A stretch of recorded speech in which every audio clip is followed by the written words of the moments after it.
l'école du jeu, en partenariat avec la boutique L'Imaginaire. Au-delà de vos attentes.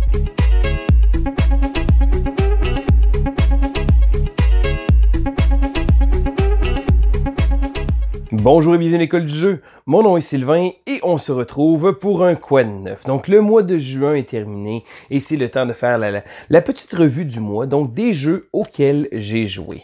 On commence avec un peu de statistiques. J'ai joué 58 parties de 24 jeux différents.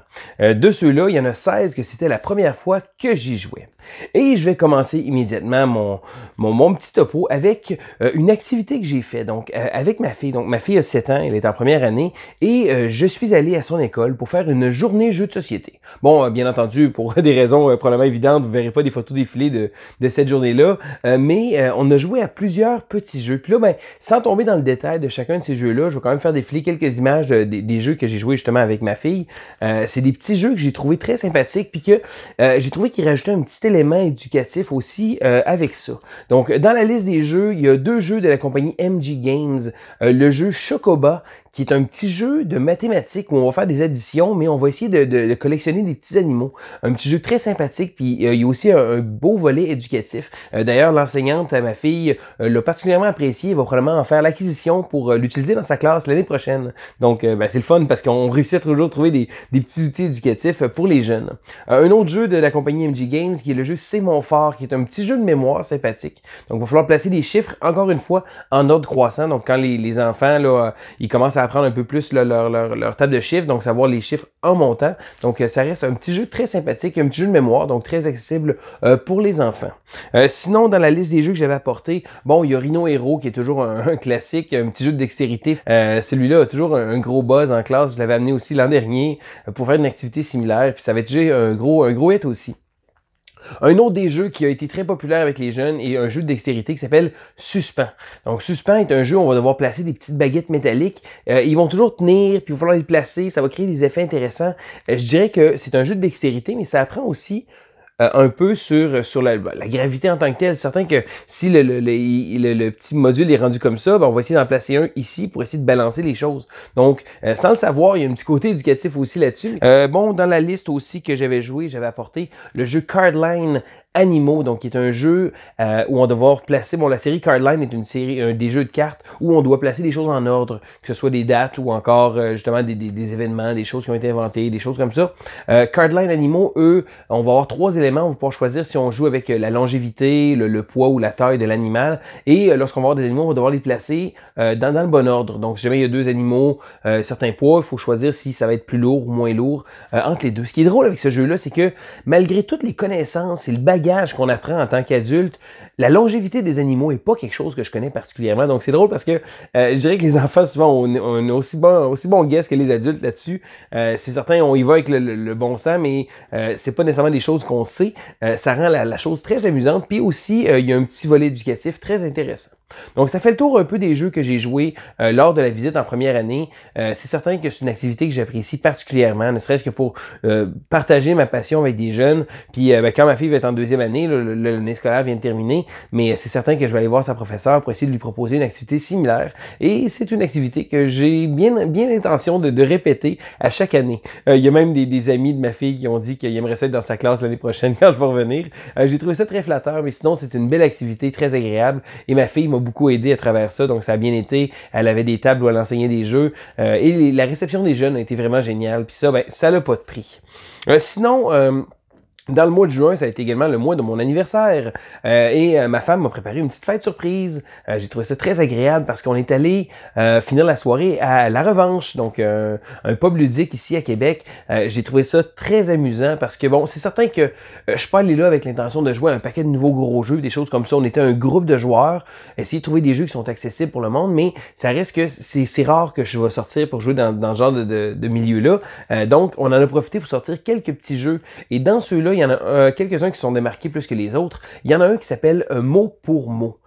C'est une réédition québécoise d'un jeu qui s'appelle Word on the Street, mais dans Mot pour mot, on va devoir, si on veut, c'est un jeu où on va se diviser en équipes tout simplement. Donc, ça accommode un grand nombre de joueurs, parce qu'on était quelques personnes, donc c'est plus facile avec un grand nombre de joueurs.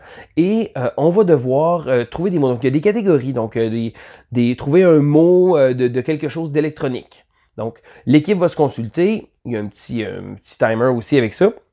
Et il va devoir venir avec un mot. Mais ce qui est intéressant, c'est que sur le plateau de jeu, il y a certaines lettres. Bon, c'est pas toutes les lettres de l'alphabet qui sont là. Les lettres les plus évidentes, comme les A, les E, sont pas présentes, mais il y en a quand même d'autres qui sont là. Et lorsqu'on va avoir un mot, chaque fois qu'on va utiliser une des lettres qui est sur le plateau, on va la tirer vers nous. Donc, si on veut, on va la tirer 2 fois. Donc, il y a 2 cases de chaque côté.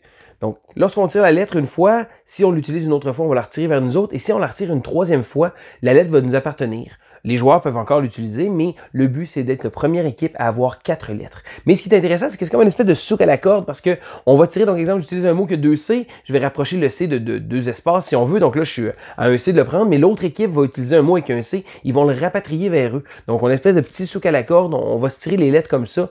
C'est un jeu de party. Habituellement, c'est pas ma tasse de thé, ce genre de jeu-là, mais je l'ai tellement trouvé intéressant. Il est facile d'accès, il est le fun. En équipe, ça accommode bien les gens. C'est même un jeu que j'ai acquis. C'est d'habitude, comme je dis, pas ma tasse de thé, mais j'en ai fait de l'acquisition parce que j'ai vraiment trouvé ce jeu-là très, très sympathique. Le jeu mot pour mot.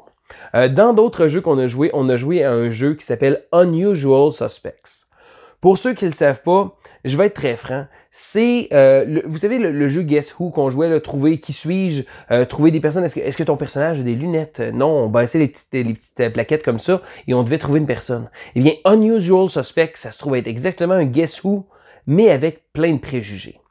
Je vous explique. On va avoir une liste de personnes, donc des images de personnes, et bon, il y en a de toutes les ethnies, de tous les âges, de tous les looks différents, et on va avoir une question. Donc, est-ce que cette personne-là serait propice à avoir une moto? Oh! Donc là, il n'y a pas de bonne réponse ou de mauvaise réponse. Il y a seulement la réponse qui vient avec le jugement du joueur principal, parce que le joueur principal va devoir se faire poser des questions comme ça, et il va devoir y répondre, et les autres vont devoir éliminer certaines personnes pour essayer de trouver c'est qui le suspect. Le principe, c'est que, comme j'expliquais, il n'y a pas de bonne réponse ou de mauvaise parce qu'on ne le sait pas nécessairement. Ça va uniquement avec ce que les gens pensent ou ce que la personne va penser.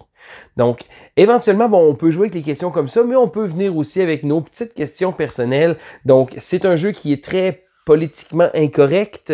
Comme je dis, ça vient avec beaucoup de jugements gratuits, mais c'est très sympathique et un jeu que j'apprécie particulièrement. Une petite note, un petit bémol par exemple, de faire attention, il y a des gens qui sont peut-être plus susceptibles que d'autres et ça va peut-être froisser certaines personnes, mais sinon, moi j'ai eu beaucoup de plaisir à jouer à Unusual Suspects. Un autre jeu que j'ai joué, celui-là se trouve être pas une réédition nécessairement, mais c'est une réimagination d'un jeu qui existait déjà. Le jeu Strike est un jeu où on lançait des dés dans une arène, ou encore simplement dans un bol, mais la couverture de jeu, l'intérieur de la boîte, avait comme une petite arène où on devait lancer des dés. Le jeu que je vous parle, c'est Impact Battle of Elements. C'est quoi? C'est un jeu où on va brasser les dés, encore une fois, dans la boîte, il y a un petit trou noir si on veut. On va lancer les dés comme ça, il va y avoir certaines combinaisons, et lorsqu'on va lancer des dés, on va devoir les lancer pour essayer de faire changer les combinaisons aussi qu'il y a à l'intérieur. Rien de compliqué, un jeu qui se joue en 5-6 minutes, tout au plus, mais un jeu très sympathique. Parce que bon, ça se joue rapidement, on peut rajouter des petites règles, mais sinon à la base, on va devoir justement essayer de pouvoir tenir jusqu'à la fin de la partie. Lorsqu'on va lancer des dés, on va les enlever comme ça. Les joueurs vont pouvoir en reprendre certains. Donc, quand il va y avoir des symboles similaires, on va devoir les prendre. Il faut ne plus avoir de dés parce que si on perd tous nos dés, on va perdre la partie. Donc, si on lance les dés, par exemple, des fois, ils vont sortir à l'extérieur du plateau de jeu, à l'intérieur de la boîte, et on va devoir les retirer du jeu. Mais sinon, on va lancer les dés et là, il y a des petites règles qui viennent par-ci par-là. Des petits modules qui viennent rajouter une petite couche de game.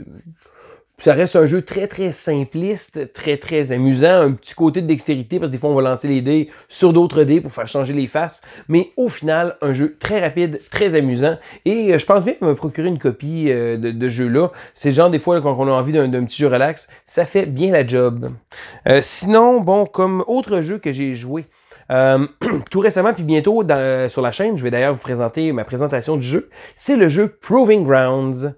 Proving Grounds est un jeu sorti par la compagnie Renegade Games. C'est un jeu solo, donc uniquement à un joueur, et c'est un jeu très facile d'accès, je dirais. Donc, même les gens qui ne sont pas habitués de jouer à des jeux solo, je pense que c'est le genre de choses qui peuvent commencer. C'est certain que si le thème les intéresse, mais c'est un jeu où on va... C'est facile, donc on le place, le placement, le setup initial est très rapide. Il y a un côté en temps réel, parce que le jeu est fait par Kane Klenko, donc un auteur qui a fait plusieurs jeux avec un petit élément de vitesse, donc Cosmic Factory, que ce soit Fuse ou encore Flatline, tous des petits jeux qui ont un élément de rapidité. Ben, dans Proving Grounds, on va avoir différents. Le thème, c'est on se bat dans l'arène pour prouver notre innocence. Donc, on va devoir affronter certains ennemis. Et pour ce faire, il va y avoir une section qui va se faire en temps réel. Donc, on va avoir 1 minute où on va pouvoir brasser les dés. La manière qu'on va faire, c'est que les dés, on va devoir les assigner sur certains chiffres pour affronter les ennemis et de réussir certaines combinaisons de dés, que ce soit d'avoir 3 fois le même chiffre ou d'avoir des dés de couleur qui sont inclus, des choses comme ça.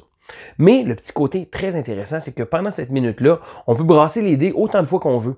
Cependant, si un dé, donc lorsqu'on brasse la pile de dés, si un dé est unique, donc exemple, il y a juste un 1, on ne peut pas le rebrasser.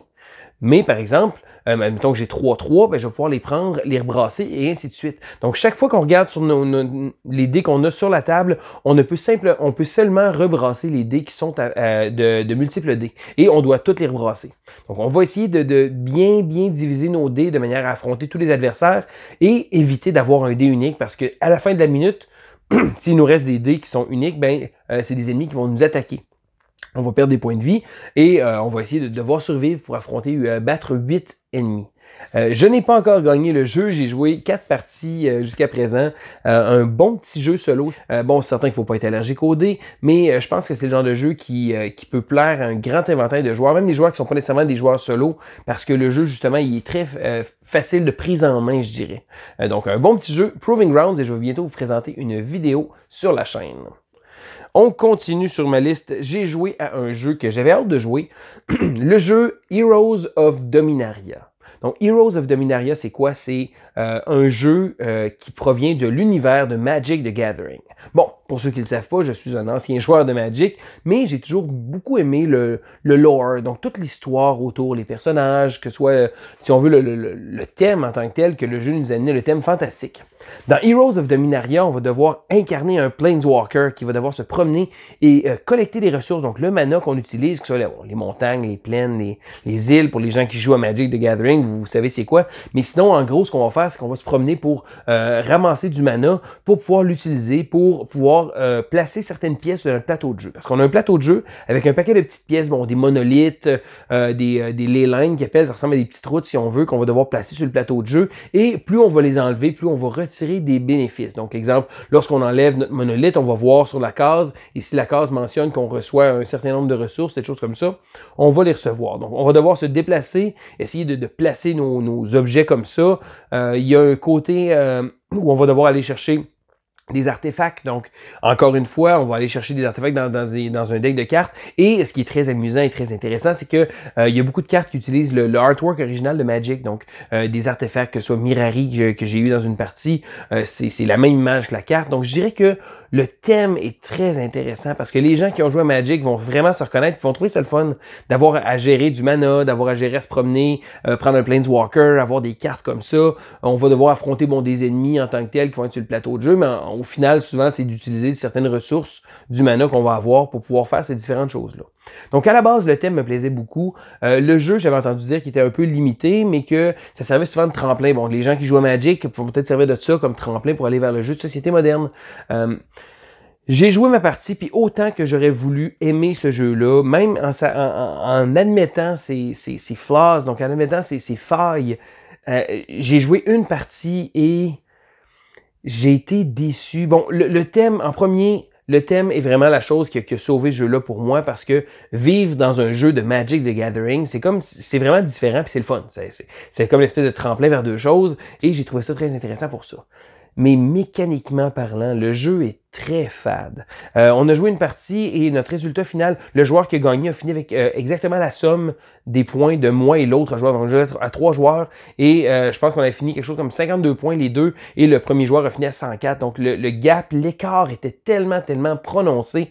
C'est incroyable. Je dirais que malgré tout, le jeu est très hasardeux. Les cartes qu'on va prendre vont vraiment balancer les jeux. Les cartes sont pas vraiment balancées. On voit que ça a été fait rapidement, c'est un petit jeu tape à l'œil pour les gens qui jouent à Magic. C'est certain que si vous jouez pas à Magic, je vous conseille vraiment pas ce jeu-là.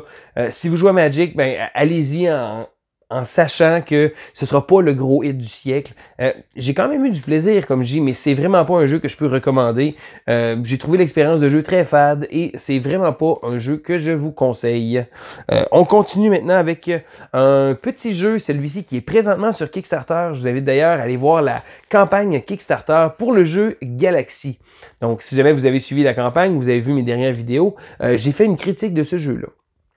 Galaxy est un petit jeu de puzzle abstrait, donc on peut passer dans la lignée des Azul ou des Reef, un petit jeu de placement comme ça. Mais la petite twist intéressante, c'est que le jeu est illuminé, donc ça peut paraître comme une petite gimmick si on veut juste pour taper à l'œil, mais je trouve que ça donne un beau look au jeu. C'est certain que c'est un jeu très léger, très accessible, très facile à jouer aussi, mais moi, personnellement, c'est le genre de jeu que j'aime beaucoup, des petits puzzles qui sont rapides à jouer.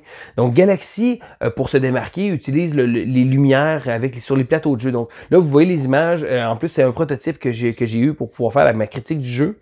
J'ai joué quand même beaucoup de parties. J'ai trouvé le jeu très sympathique. Comme je dis, c'est vraiment pas un jeu, là, ils rajoutent des extensions qui vont rajouter différents modules pour ajouter un peu plus de meat on the bone, un peu plus de viande sur l'os. Mais sinon, à la base, je dirais que la petite gimmick de la lumière, on peut jouer dans le noir, ça donne vraiment un beau look au jeu. J'ai bien hâte de voir le produit final. On continue maintenant avec un jeu qui... il mérite plus vraiment d'introduction. C'est un classique ludique, je dirais. C'est un jeu aussi que ça faisait près de 3 ans que j'avais pas joué, qui est pourtant... dans mon top 15, je pense, des jeux, il a même déjà été mon numéro 1 dans le temps, c'est le jeu Agricola. Agricola, ça faisait longtemps que j'y avais joué. Et lorsqu'un ami m'a dit « Hey, j'ai jamais joué à Agricola », et voilà, pourquoi pas de ressortir ce classique-là. Pour ceux qui ne le savent pas, c'est un jeu de Uwe Rosenberg, un placement d'ouvriers, pas le premier, mais un des premiers à avoir popularisé le genre en tant que tel. Donc, on va gérer une ferme. Et là, souvent, les gens vont se méprendre avec le thème. Un thème de ferme, on va planter des légumes, ça va être sympathique, avoir des petits moutons, c'est cute, on va jouer. Mais c'est un gros jeu quand même. C'est pas un jeu qui est compliqué parce que les règles sont relativement simples. Mais je dirais que c'est l'éventail de possibilités qui s'offre à nous et le fait qu'on va devoir justement... Le jeu est très, très punissant. Donc, il nous tient un peu à la gorge parce que à la fin de certains tours, on doit nourrir notre famille, donc nourrir nos personnages, et ça se trouve être le train principal du jeu. Donc dans le jeu, on va essayer de trouver une manière de se faire un food engine, donc une espèce de moteur à nourriture pour pouvoir nourrir, pour après ça pouvoir étendre notre ferme. Je dirais qu'on vit dans la misère pratiquement sur, je pense qu'il y a une 13 tours, on vit pratiquement dans la misère pendant une dizaine de tours, et lorsque ça commence à bien aller, la partie se termine immédiatement. Je dirais que c'est un peu frustrant des fois, mais le jeu est fait comme ça. Ça reste un excellent jeu, un classique. Si vous aimez ce genre de jeu de gestion-là, c'est un incontournable. Ils ont sorti quelques années après Caverna, qui se trouve être une version plus... pas plus légère, mais moins restrictive, moins punitive. Donc là, nourrir sa famille, c'est plus facile. On a une section qu'on va excaver pour pouvoir construire des choses dans notre petite caverne. On a également le côté des animaux avec les champs qu'on va planter, des légumes, des choses comme ça. Et c'est un autre excellent jeu. Souvent, les gens se demandent entre les deux, même ça a déjà été dit, si on est pour jouer seulement 10 fois, on dit tout le temps, on va jouer à Caverna. Si on est pour jouer 100 fois, on va jouer à Agricola, parce qu'Agricola a énormément de rejouabilité. Parce qu'en début de partie, on va drafter des cartes et ces cartes-là vont servir pour justement orienter notre partie. Tandis que Caverna commence avec un départ statique, donc tous les bâtiments sont sur le plateau de jeu et ça va rester comme ça. Donc oui, c'est un sandbox parce qu'on peut choisir où qu'on va aller, mais souvent on va avoir des préférences puis on va toujours prendre le même petit chemin. Mais ça reste que Caverna est beaucoup plus facile d'accès pour ce type-là, mais Agricola a vraiment quelque chose. C'est un classique et je vous invite à l'essayer parce que en y rejoignant, ça m'a rappelé à quel point c'était un bon jeu puis je suis content de l'avoir dans ma collection.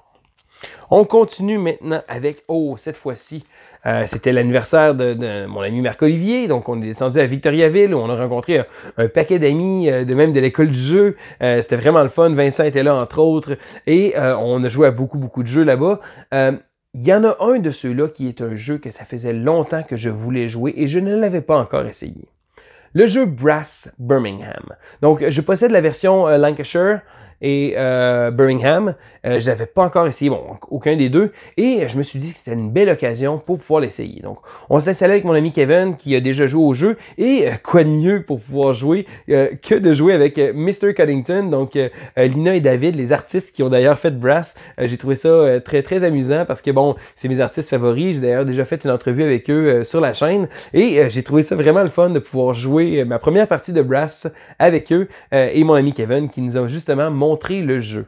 Donc, qu'est-ce que j'ai à dire sur Brass? Eh bien, j'ai à dire que je veux rejouer une autre partie parce que ma première partie n'a pas vraiment été à la hauteur, pas à la hauteur de mes attentes, mais j'étais un peu déçu de la stratégie que j'ai utilisée. Je dirais que j'ai piétiné un peu, je savais pas trop où je m'en allais, mais le jeu est un jeu économique absolument incroyable. Donc, le jeu est tissé serré, mais c'est le genre de jeu qui mérite d'être rejoué.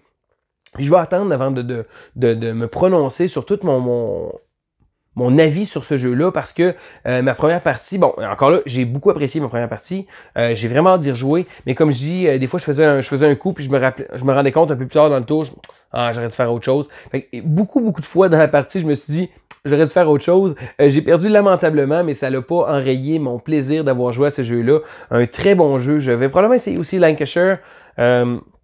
Les deux jeux ont des petites variantes, des petites choses différentes. Le core, la base générale du jeu reste la même. Mais sinon, j'ai vraiment trouvé ça génial. C'est un jeu qui gagne à être connu. Donc, c'est un jeu de Martin Wallace. Les nouvelles éditions ont été éditées par Roxley Games. Sont absolument magnifiques. Donc, si jamais vous vous rappelez du vieux Brass qui est devenu mon Brass Lancashire, ça n'a rien à voir avec le visuel qu'il y a maintenant. Un jeu absolument magnifique. Un autre jeu que j'ai joué à la fête à Marc-Olivier, ça a été le jeu Escape Aliens from Outer Space. Oui, un jeu avec le nom long comme ça. C'est un jeu vraiment, c'est une partie qu'on a joué à 8 joueurs. Donc c'est Vincent qui nous a présenté ce jeu-là. Vincent, toujours des petits jeux funky à présenter. Et dans Escape, on va le raccourcir comme ça, les joueurs incarnent, bon, la moitié des joueurs incarnent des aliens, l'autre moitié sont des humains. Donc, on a un plateau de jeu qui se trouve avec des petites cases où on va devoir se déplacer, donc tous en secret. Donc, les humains se déplacent d'une case, les aliens se déplacent d'une à deux cases, et le but général, parce qu'on a tous des rôles cachés, justement, on ne sait pas qui est un humain, qui est un alien, mais les humains vont devoir essayer de se sauver à travers les escape pods, donc les pods de sortie, et les aliens vont essayer de repérer les humains pour pouvoir les attaquer et les vaincre et les assimiler en tant que tels. Donc, je dirais que au départ, le jeu, bon, utilise un mécanisme intéressant. On déplace, on écrit en secret, hein, on a tous un petit pad. On va essayer de voir un peu les autres joueurs sont où. À 8 joueurs, c'est un peu chaotique. On avait de la misère un peu à saisir les autres joueurs. Puis au départ, on ne sait pas non plus qui est qui. Donc des fois, on va avoir des cartes un peu de bluff. Des fois, on va devoir donner notre position. Je dirais que le début de ma partie, j'ai trouvé ça correct. C'est le fun parce que c'est un jeu à 8 joueurs. J'ai pas été impressionné par mon début de partie. Mais par exemple, ce que je peux vous dire, c'est que, vous savez, des fois, on parle d'un thème, on parle d'une immersion, on parle d'un thème qui va nous chercher ou d'une expérience de jeu qui est spéciale. Bien, ce jeu-là, mon expérience de jeu était très spéciale. Parce qu'au départ, on ne sait pas qui est qui, mais plus ça va, puis à un moment donné, ben, quand les aliens commencent à attaquer, on voit un peu c'est quel joueur, puis des fois, il faut qu'ils disent ils sont à quel secteur. Donc, on va essayer de voir, de se sauver un peu à la course, mais en secret. Dans la partie, et c'est ça qui a donné beaucoup de thèmes, je me suis rapidement rendu compte que Vincent et moi, on était des êtres humains. Les autres, je ne savais pas trop, mais rapidement, nos deux autres alliés ont été assimilés par des extraterrestres très rapidement, donc il restait seulement nous. Et à travers les déplacements qu'on faisait, on s'est rendu compte qu'on était à peu près dans le même coin. Donc là, c'était pas évident, il fallait réussir à se séparer. Donc en se séparant, mais encore une fois, on ne peut pas discuter ouvertement, donc on essayait de voir un peu où qu'on était avec les cartes, des choses comme ça, les mécanismes. Mais je dirais que là, la tension a commencé à se resserrer parce que là, il y avait 6 joueurs qui étaient contre nous. Et lorsque Vincent s'est fait découvrir et était assimilé, j'étais le seul humain et je devais essayer de me sauver. Et là, ce qui est drôle, c'est que lorsqu'on se déplace en secret, on donne certaines petites informations. Et là, c'était vraiment une chasse. Parce que je sais qu'il y avait 3 joueurs qui étaient tout près de moi. Parce que quand ils attaquaient, il faut dire quelle case ils attaquent. Donc, c'est la case sur laquelle ils sont. Et ils étaient souvent tout autour de moi. Donc, je me déplaçais et l'alien arrivait tout de suite pour attaquer la case sur laquelle j'étais. Donc, je n'étais jamais là et je réussissais à me sauver. Mais le jeu est venu vraiment chercher une dimension autre. Parce que là, l'immersion du jeu et le plaisir de jouer, l'expérience ludique était vraiment là. Je devais me sauver. J'avais 7 aliens qui étaient là, il y en avait 3 qui étaient à mes trousses, et j'ai finalement réussi à me sauver. Donc j'ai été le seul victorieux de cette partie-là. Donc un jeu qui, malgré ses mécanismes corrects, j'ai pas été super impressionné, mais mon expérience de jeu a vraiment été géniale parce que ça a vraiment été plaisant. Encore une fois, c'était une chasse à l'homme et j'ai réussi à survivre. Donc ça a été mon expérience pour le jeu Escape Alien from Outer Space. Maintenant, le dernier jeu que je vais vous parler est un jeu que j'avais hâte de commencer. Ça faisait longtemps que j'avais ma copie, mais j'avais pas trouvé le bon moment pour le commencer. Aeon's End Legacy. Eh bien, vous ne verrez pas de photos à l'écran parce que je veux essayer de garder ça spoiler-free. Donc, je ne veux pas vous donner de divulgateur, je ne veux pas vous gâcher votre expérience. C'est un jeu Legacy, donc un jeu où on va avancer dans l'histoire et on va avoir différentes composantes qui vont s'ajouter au jeu, différentes cartes, des choses comme ça. Aeon's End Legacy reprend le concept de base de Aeon's End. C'est un deck builder coopératif où on va devoir affronter un gros méchant. Ce qui rend Aeon's End Legacy vraiment spécial, c'est l'élément Legacy, bien entendu, mais c'est une histoire qu'on va vivre. Donc, on commence avec des petits mages qui n'ont pas beaucoup d'habileté, les sorts très faibles, et plus ça va aller, on va modifier le jeu et on va prendre de l'expérience, mais le tout est fait avec une trame narrative très, très intéressante. Et là, encore une fois, je vous gâche rien, mais au courant de la partie, on va tirer des cartes qui vont nous rajouter de l'histoire. Donc, le thème est très, très, très prenant. L'histoire, je le fais avec mon ami Jeff. On a décidé de jouer 2 personnages chacun pour un total de 4 personnages. Comme ça, si jamais il y a d'autres joueurs qui veulent se joindre à nous, ben on peut leur prêter des personnages puis on va pouvoir continuer de jouer la partie avec des personnages qui vont tous avoir eu les bonus. Ça m'a redonné vraiment un gros plaisir de jouer à Aeon's End. J'ai le goût d'éventuellement leur sortir mes boîtes aussi. Mais là, je suis vraiment pris je suis rendu au chapitre 4. On a beaucoup de misère, mais le jeu est vraiment le fun. Je pense que on essaie de le sortir le plus souvent possible. Une belle expérience, on y pense souvent, on se réécrit souvent après la soirée. On aurait dû faire ça, on aurait dû faire ça. Mais ça m'a vraiment redonné le goût de la trame narrative des Legacy. C'est très intéressant. Oui, on va manipuler le matériel de manière permanente, mais il se vend également un pack de recharge, donc on peut acheter simplement le paquet pour pouvoir remettre le jeu à zéro en tant que tel avec les éléments qu'on a modifiés. En gros, Aeon's End Legacy est vraiment un de mes gros coups de cœur de l'année. Je n'ai pas fait tant de parties que ça encore. J'ai envie d'avancer l'histoire. Certain que, comme tous les jeux Legacy, un coup l'histoire est terminée, le côté Legacy va être fini. Certain que, ben là, on peut encore utiliser les cartes dans le Aeon's End normal, mais certain que, bon, ça va être plate un peu quand on va avoir terminé l'histoire, si on veut. Mais sinon, je trouve que c'est tellement bien fait, puis c'est tellement une expérience qui est différente, qui est prenante, que ça donne vraiment un gros buzz au jeu. Et un de mes gros coups de cœur ludiques de ce mois-ci, c'est Aeon's End Legacy. Et voilà, ça fait le tour de mon quoi neuf parce que j'ai assez parlé de tous ces jeux-là. À quoi on peut s'attendre à la chaîne ce mois-ci pour ma part? Je sais pas trop. Il y a beaucoup de jeux que je vais vous présenter, puis à chaque fois, je vous en parle. Des fois, je reviens sur les vidéos que j'ai faites, puis je dis, hey, c'est vrai, j'aurais dit que je ferais une vidéo là-dessus. Je l'ai pas fait. On a tellement de jeux qu'on veut vous parler, donc c'est pas toujours évident. Dans les vidéos que je vous prépare ce mois-ci, certains, je vais vous présenter le jeu Proving Grounds, donc le jeu solo. Je vais au moins faire une présentation sommaire de ce jeu-là. J'ai pas encore joué assez pour pouvoir vous donner une critique complète. Sinon, il y a un petit jeu que j'apprécie beaucoup. J'en ai pas parlé parce que j'en avais parlé le mois passé, mais c'est le jeu Harvest. Un petit jeu très sympathique de ferme. Celui-là, je vais vous le présenter. Je vais vous faire une petite critique de ce jeu-là. Puis, ben, peut-être bien d'autres petits tops au courant du mois. Peut-être même un petit top 6. On va voir qu'est-ce que le mois nous réserve. Donc, ben, c'est pas mal ça pour mes vidéos à venir. Donc, si jamais il y a des jeux que j'ai parlé que vous voulez justement en savoir un petit peu plus, n'hésitez pas de le mettre dans les commentaires. Sinon, gênez-vous pas de mettre un petit pouce en l'air, ça fait toujours du bien au moral. C'est le fun de voir que les gens nous suivent. Bon, n'hésitez pas à vous abonner à la chaîne si ce n'est pas déjà fait. On est également présent sur Instagram. On a un groupe Facebook, la salle de classe, que vous pouvez rejoindre également. Donc, c'est le fun de pouvoir échanger un peu avec tout le monde. Puis, sinon, on est facilement rejoignable un peu partout sur les réseaux sociaux. Donc, c'était Sylvain pour l'école du jeu et on se dit à la prochaine!